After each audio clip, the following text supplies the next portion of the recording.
जो छात्र आया वो ज्ञानवान होना ये शिक्षक की जिम्मेवारी मानी जाती थी, और उस ढंग से परिश्रम करते थे, छात्र की चिंता करते थे। मेरे बचपन में मैं एक बार बीमार पड़ा मलेरिया से, प्राइमरी स्कूल में था। घर हमारा खाता पीता अच्छा घर था, कोई किसी बात का अभाव नहीं था, लेकिन मलेरिया था तो घर में था। 3 दिन गया नहीं स्कूल में, ज्वर चल रहा था, बाद में भी 10 दिन नहीं गया। 3 दिन के बाद हमारे शिक्षक आ गए। मैं क्यों नहीं आया देखने के लिए, ये उनका काम नहीं था। सरकारी विद्यालय था प्राइमरी, उनको वेतन इसका नहीं मिलता था, लेकिन वो घर आए, क्यों नहीं आ रहा। तो उनको पता चला कि ऐसा ऐसा है, ठीक है। दूसरे दिन फिर आए। वो जंगल में जाकर कोई जड़ी बूटी लेके आए और हमारे पिताजी को बताया कि इसका काढ़ा पिलाइए, ये जल्दी ठीक हो जाएगा, और बाद में जो वीकनेस आता है वो वीकनेस नहीं आएगा। अब हमारा घर कोई ऐसा घर नहीं था कि जहां कोई ऐसी सहायता आवश्यक है, उनको भी पता था, लेकिन ये उन्होंने सहज भाव से किया, क्योंकि पढ़ाना ये आजीविका का साधन नहीं था। आजीविका तो एक बाय प्रोडक्ट हो गया, लेकिन जिस छात्र को मैं पढ़ाऊंगा ऐसा मैंने कहा और वो पढ़ने के लिए अपने पास आया है, वो पढ़े इसके लिए उसकी पूरी चिंता करता। ऐसा ही स्वास्थ्य के बारे में रहता था। अपने आप प्राचीन व्यवस्था में तो 10-12 गांव मिलकर एक वैद्य जी रहते थे, और पता चला उनको कि किसी घर में कोई बीमार है तो बिना बुलाए पहुंचते थे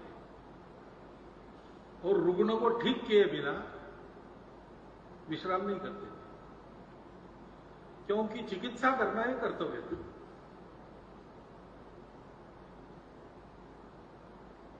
अब ऐसा है कि कितना खर्चा होता है इसका हिसाब करना पड़ता है,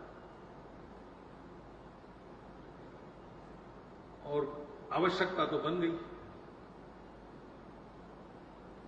तो ऐसी चिकित्सा चाहिए समाज को, जो सहज सुलभ हो, इसलिए अधिक जगह होनी चाहिए। व्यापारीकरण के कारण केंद्रीकरण भी होता है। कारपोरेट का जमाना है तो शिक्षा का हब बन जाता है। पहले एक एक प्रांत में 70-70 हजार शिक्षा के केंद्र रहते थे। वहां सब प्रकार के लोग अपने बच्चों को भेजते थे और उनको शिक्षा मिलती थी। ब्यूटीफुल ट्री नाम की किताब है, धर्मपाल जी ने लिखी है, उसमें सारा ब्यौरा है। अब शिक्षा के लिए जाना पड़ता है, छात्रों को दूर दूर जाना पड़ता है, क्योंकि केंद्रित हो गया। स्वास्थ्य का भी ऐसे ही है। अच्छी चिकित्सा पानी है तो कहां जाना, शहरों में जाना। बहुत अच्छी पानी है कैंसर वैंसर के लिए तो भारत में एक 8-10 शहर है जिसमें जाना पड़ता है। तो चिकित्सा का खर्चा अलग, रहने का खर्चा अलग, वहां आने जाने का खर्चा अलग। एक बीमारी है कैंसर जैसी, परिवार का क्या होगा, चिंता की बीमारी दूसरी, परिवार के सामने एक प्रश्न चिन्ह, हमारा क्या होगा, कि कई बातें हो जाती हैं। और इसलिए सहज और सुलभ चिकित्सा और कम खर्चे वाली चिकित्सा चाहिए। इसका उपाय क्या है? मूल उपाय तो यह है कि सेवा भावना से यह सब करना।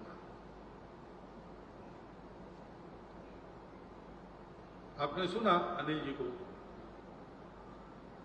ये कैसे आया? उन्होंने पैसा इन्वेस्ट नहीं किया है, जो उनके मन की तड़प है। डॉक्टर हेडगेवार के बारे में एक गीत है, उसमें ऐसी पंक्ति है उनके बारे में, ये संघ क्या है? हृदय की व्यथा संघ मन फूट निकली, ऐसे ये प्रकल्प भी उनके हृदय की व्यथा थी, वो प्रकल्प बनकर फूट निकले, ऐसा हम कह सकते हैं। मन से इस प्रकार चिकित्सा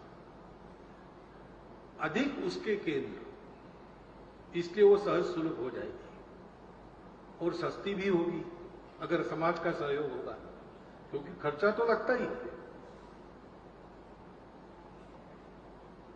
तो समाज में जिनके पास है वो ऐसा विचार करते हैं कि ये करने के लिए अपना कुछ लगे। CSR वगैरह बहुत टेक्निकल और फॉर्मल शब्द है, हमारे यहां इसके लिए शब्द है धर्म।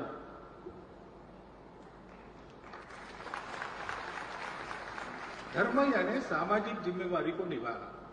धर्म जोड़ता है, समाज को उन्नत करता है, धारणा करता है समाज की। तो जो सशक्त लोग हैं, पश्चिम कहती है कि सशक्त लोग ही जिएंगे, सर्वाइवल ऑफ द फिटेस्ट। हमारे यहां कहता है कि सशक्त लोग सबको जिलाएंगे। ये हमारा विचार है। और इसलिए अपने यहां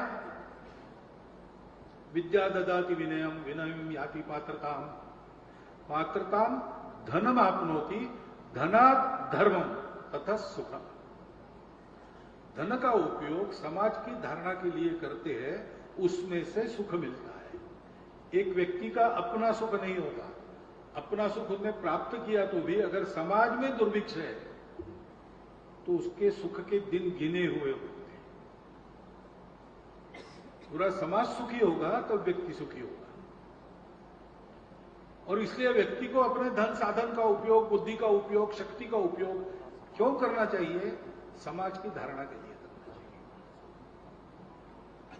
इस भावना से जब होती है कोई भी सेवा, स्वास्थ्य सेवा भी, तो सबके आर्थिक दृष्टि से भी सबके पहुंच में रहती है। और ये केवल रूखा सूखा कर्तव्य इस नाते नहीं निभाते। ऐसा क्यों करना है?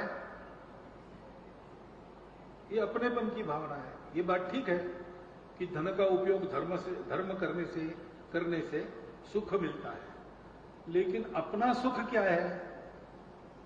समाज का सुख मेरा सुख है, अपनों का सुख मेरा सुख है। अपना सुख अपनों का सुख है और समाज में सब अपने हैं। तो अपनों के लिए किया जाता है। एक मराठी चित्रपट आके गया, कट्यार काळजात घुसली नाम का, पहले नाटक था, उसका सिनेमा हो गया। उसमें एक गाना है, उस गाने में एक पंक्ति है, संवेदना सहवेदना समाधान, ऐसा कहा है। संवेदना संवादे सहवेदना समाधान। तो अभी मुझे बताया अध्यक्ष जी ने कि हमारे जो चिकित्सा के लिए लोग आते हैं उनके साथ हम संवाद रखते हैं। चिकित्सा पूरी होकर वो जाते हैं, उसके बाद भी हर महीने संवाद का प्रयास करते हैं। क्यों करते हैं? हो गया, आ गए, चिकित्सा हो गई, ठीक हो गए, गए, अब क्या संबंध है? नहीं, संबंध तो पहले भी था, आज भी है, कल भी रहेगा। वो बीमार होके उनको यहां आना पड़ा, ये तो एक नियति का योग है। लेकिन नहीं आते तो भी अपने ही है, अपने से संवाद चाहिए। संवाद से मनुष्य को अपनी वेदना में सहयोगी मिलता है। और आदि जो वेदना है या आदि जो बीमारी है, वो इस सहसंवेदी भावना से कम हो जाती है। जैसे कैंसर की बात है, कैंसर की चिकित्सा में पेशेंट की हिम्मत काम करती है। दवाई तो करती है, लेकिन उसके साथ पेशेंट की हिम्मत भी काम करती है। और हिम्मत उसको कब आती है? जब ऐसे मित्र मिलते हैं, उसको बात करने वाले मिलते हैं। डॉक्टर का तो काउंसलिंग होता ही होगा, होना भी चाहिए, लेकिन पेशेंट मानता है डॉक्टर है, उनका काम है काउंसलिंग करना। लेकिन जिनका काम नहीं है वो भी अपनेपन से पूछताछ करते हैं, हिम्मत देते हैं, तो ठीक हो जाती है। कैसा एक पेशेंट था, ठीक ही नहीं हो रहा और डॉक्टर ने उसको 3 महीने दिए कि 3 महीने के बाद तुम्हारा खेल खत्म। अब चिंतित होने लगा, लड़का इंजीनियरिंग में पढ़ रहा है, लड़की का ब्याह करना है और कर्जा भी है कुछ। तो हुआ ये कि दवाई लागू ही ना पड़े और डॉक्टर ने बता दिया 3 महीने के बाद। तो उनके एक मित्र थे, मित्र यानी संबंध आया किसी कारण से, थोड़े बुजुर्ग थे,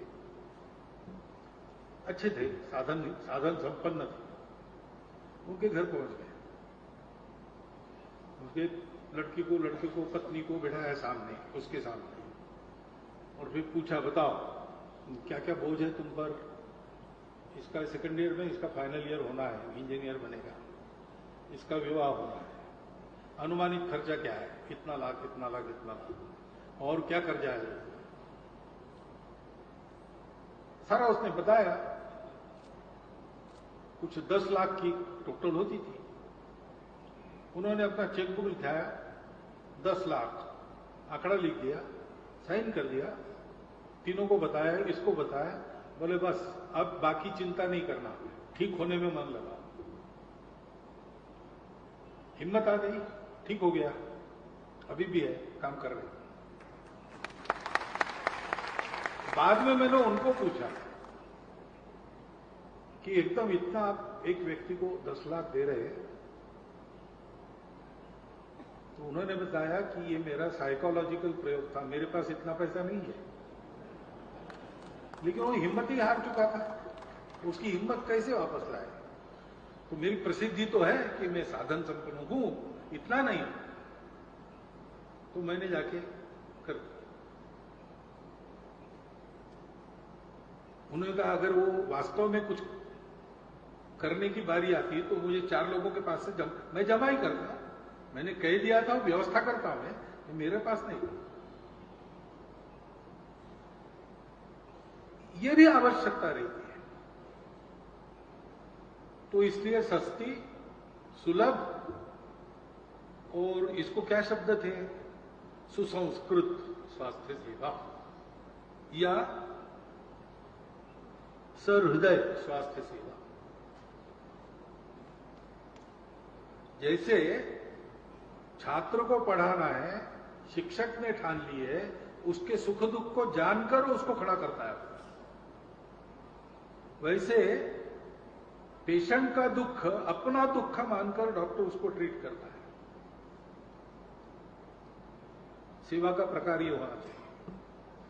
दूसरी बात है कि अनेक प्रकार से खर्चा कम भी होता है। कुछ बीमारियां ऐसी है जिसमें एलोपैथी भी कहती है कि इसके लिए आयुर्वेद का इलाज करो।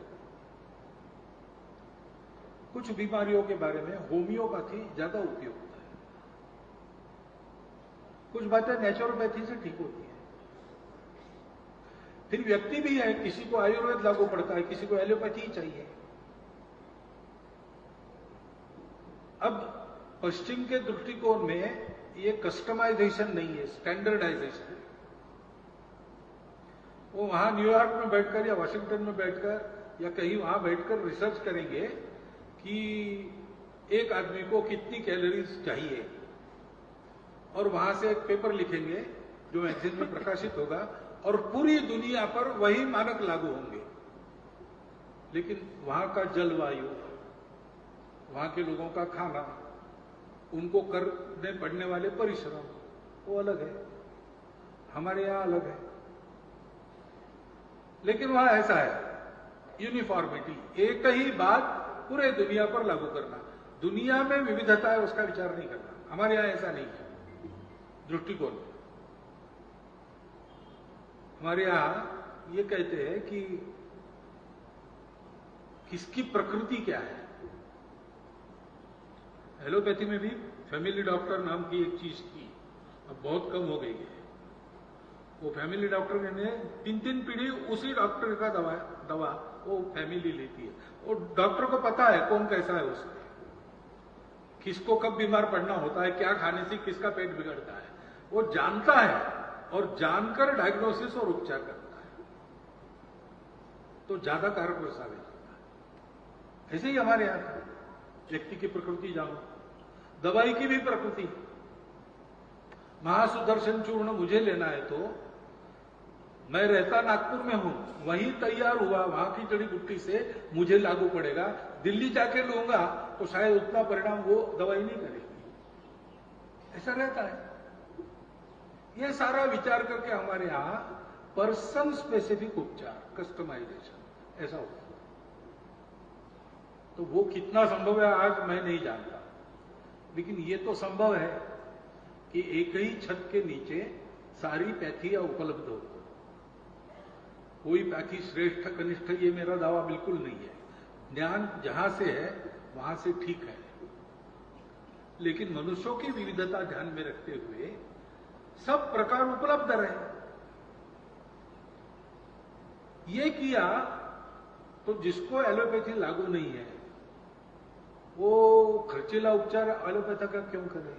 उसको होम्योपैथी लागू है, खर्चा कम होता है और लागू पड़ता है दवा। ऐसी कुछ सोच लेकर करना पड़ेगा।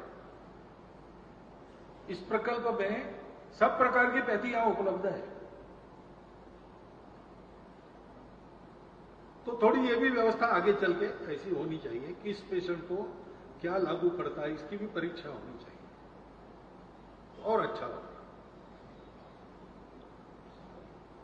एक बात है कि ये होना था तो हुआ, कार्यकर्ताओं ने परिश्रम किया, सतत लगे। अगर व्यक्ति किसी ध्येय के पीछे पूर्ण ध्यास युक्त होकर, पूरा ध्यान देकर परिश्रम करता है तो अपने यहां कहते हैं सत्य संकल्प का दाता श्री भगवान है। वो संकल्प चलना चाहिए, क्योंकि और बहुत काम करना है। अभी ये प्रकल्प और आगे बढ़ना है और सतत ध्यान देने का प्रकल्प है। एक बार ये कर दिया और हो गया ऐसा नहीं होगा, इसको चलाते रहना पड़ेगा, क्योंकि बीमारियां सनातन है, स्वास्थ्य का विषय सनातन है, चलता आया है, आगे भी चलेगा। और इसलिए वैद्यकीय सेवा, मनुष्य की शिक्षा की सेवा, ये सेवाएं भी सनातन है। जब से मनुष्य का जन्म हुआ तब से अस्तित्व में आई, और जब सृष्टि में मनुष्य नहीं रहेगा तभी समाप्त हो। और इसलिए सतत चलाना, कम दामों पर सतत सेवा, तो सतत प्रयास करना पड़ेगा, बिना थके, बिना निराश हुए। तो संकल्प अपना कायम रहे। और कम दाम में सेवा देनी है तो क्वालिटी का डायल्यूशन कभी भी नहीं होना चाहिए, उसका भी ध्यान रखना पड़ेगा। और ये सारा करने के बाद भी ये बहुत अच्छा काम है, अभिनंदनीय काम है, शाबाश कहना चाहिए। मैं कहता भी हूं, बाहर से आया हूं इसलिए शाबाश कह रहा हूं। ये प्रशंसनीय काम है और लोग इसकी प्रशंसा करेंगे।